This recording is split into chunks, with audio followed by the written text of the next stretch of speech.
permintaan maaf. Oke, langsung kita mulai ke pembahasannya.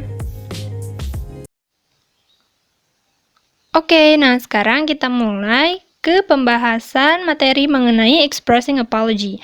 Expressing apology itu apa sih? Expressing apology itu merupakan ungkapan untuk meminta maaf kepada seseorang. Oke, nah jadi sekarang kita akan membahas apa aja sih ungkapan-ungkapan yang bisa kita gunakan untuk meminta maaf kepada seseorang. Nah, kira-kira nih menurut kalian, kapan sih saat yang tepat untuk mengucapkan maaf? Nah, bisa aja kan ketika kalian nih misalnya tidak bisa datang ke kerja kelompok karena sakit, pasti kan kalian meminta maaf kepada teman-teman kalian karena kalian tidak bisa hadir kan? Nah, atau bisa juga ketika kalian lupa mengembalikan buku yang kalian pinjam pada teman. Pasti kan kalian, minta maaf karena bukunya lupa untuk dibawa, kayak gitu ya. Nah, untuk ungkapan maaf itu sendiri banyak ungkapannya. Nah, tentunya si penggunaannya nanti disesuaikan dengan situasinya. Nah, contoh yang pertama nih ya, contoh ungkapan yang pertama. Misalnya, I'm sorry, I'm late to the class, sir. Mohon maaf, saya terlambat datang ke kelas, Pak.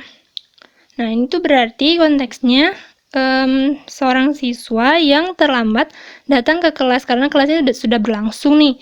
Terus kalian terlambat datang, terus kalian minta maaf ke gurunya. Contoh selanjutnya, misalnya I'm sorry I forgot to bring your novel.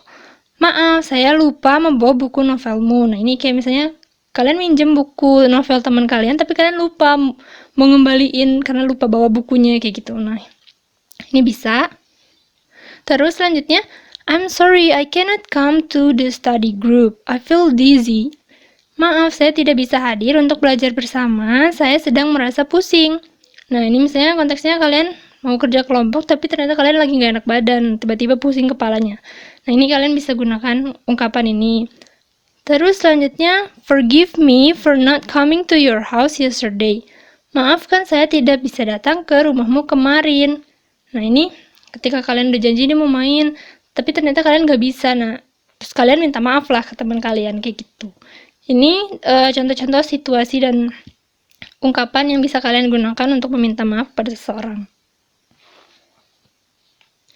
Nah, selanjutnya, pasti kan kalian bertanya-tanya juga, nah, terus kalau misalnya ada yang minta maaf ke kita, ungkapan apa nih yang bisa kita gunakan untuk merespon mereka gitu kan? Nah, cara merespon ungkapan maaf dalam bahasa Inggris ada banyak, ada beberapa nih yang dijadikan contoh untuk hari ini. Contoh yang pertama nih misalnya, that's alright, I forgive you. Tidak apa-apa, saya memaafkanmu. Nah, kayak misalnya ada yang minta maaf, terus kayak kalian jawabnya, oh ya udah nggak apa-apa gitu, aku sudah memaafkanmu gitu. Tidak apa-apa, saya memaafkanmu. Selanjutnya, there's no need to apologize, let's forget it. Tidak perlu meminta maaf, mari kita lupakan saja.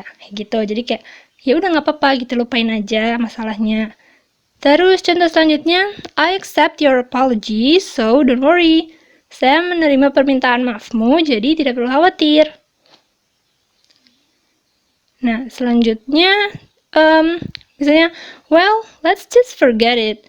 Sudah, mari kita lupakan saja. Nah, kalau ini contoh, kalau ini konteksnya kayak gini misalnya, permasalahannya tuh bisa aja nggak terlalu besar gitu kan ya. Jadi misalnya misalnya contohnya gini, misalnya teman kalian tuh mau ngajak kalian ke kantin tapi ternyata lupa gitu, malah pergi duluan. Terus kayak teman kalian minta maaf, terus kalian kayak ya udahlah nggak apa-apa gitu, lupain aja. Terus kalian jawabnya jadi let's just forget it gitu, that's alright. Kayak gitu contohnya misalnya.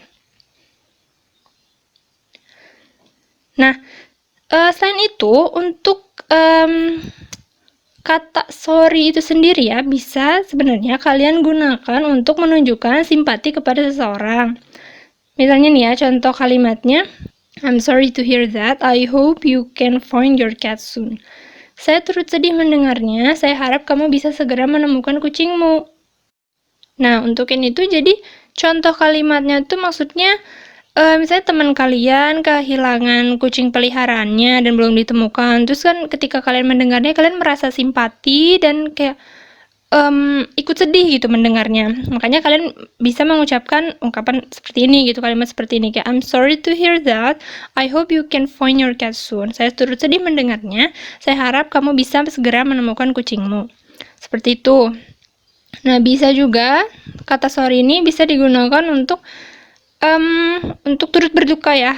Nah, misalnya gini, contoh kalimatnya I'm sorry about your grandfather's death.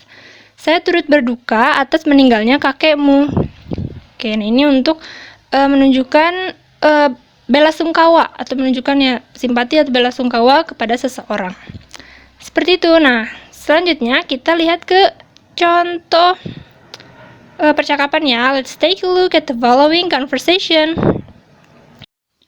Nah, contohnya Oke. Hi Ben, I'm going to the canteen. Are you coming with me? Terus kata Ben-nya, No, sorry Lynn, I'm waiting for Mark first. I'll see you there. Nah, kalau misalnya ini, Hi Ben, aku akan pergi ke kantin. Apakah kamu akan ikut denganku? Nah, lalu dijawab oleh Ben. Kata Ben, No, sorry Lynn, I'm waiting for Mark first. I'll see you there.